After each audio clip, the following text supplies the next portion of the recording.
Txaldeon guztioi, haupa zuek. Lehenik eta behin, eskerrik asko guztioi gaurko ekimenean parte hartzen usteagatik. Guretzat, ore bat da, naiz eta fisikoki bertan egon ezin izan. Ekitaldi honetarako gutuna idatzi behar nuela esan zidatenean, sekulako oroitzapenak etorri zitzaizkidan burura. Guztiz aseko ninduten momentu eta pasarteak zuekin guztiekin pasatakoak askegunean. Oroitzapen unkigarria eta sentikorra beneta. Eskerrik asko guztioi. Gogorapen horiek guztiek, zuek guztion artean, bete zenituzten, zeuen artean, adore eta konpromisoa izan zen, askeguneko esperientzia baliagarria bilakatu zuena. Zuek guztion konpromesuak egin zuen, biharko herri harresiaren lehen aletxoa osatu zuenak, zuek denak izan zineten arduradun, hasieratik, amets hori errealitate bihurtu zenutenak. Eskerrik asko guztioi berriro ere. Zoritxarrez asko dira urtaro honetan ere epaitu eta zigortu nahi dituzten Euskal Herritarrak, euren militantzia politikoagatik. Ta horien barne gazte militante izateagatik epaitu nahi dituztenak ere.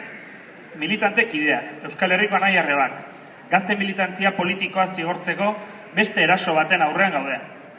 Baina militante ginenean, bagenekien, estatu zapaltzaileek gure herriko gazteria ere errotzeko autua egingo zuela.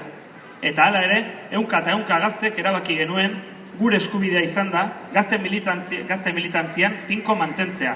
Eta horrek egiten gaitu duintasun osoz zigortu nahi dituztenei inongo lotxarik gabe gure nortasuna adieraztea.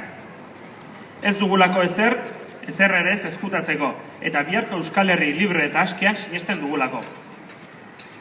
Honekin batera, animo besarkada eta musu bana helarazi nahi genieke gazte zigortze arriskuan dagoen bakoitzari, baita euren senitartekoi ere. Burua tente eta duintasun osoz militante politikoak izateagatik epaituko zaituztetelago. Baina harro gaude egindako lan politikoagatik, gazte militantzian parte hartzeagatik, eta hori ez digute inoiz kenduko. Haupa maitiak, animo eta utzi. Bestetik, zoriontzeko oso, Barainain eta Nafarraldean herri harresi sendoa bilakatzeko apustua eta esfortzua egin duzuen hoi. Pixkanaka, harresi horren eraikuntzan behar den piezak osatzea lortu duzue. Zuena, eredua eta adorea. Ta nola ez, besarka bero bat, Luis Goñi eta Xaporentzat. Espetxeratzean ere, prentsa bidez jarraitu dugu zuena ilusio biziz. Haupa zuek maite zaituztegu.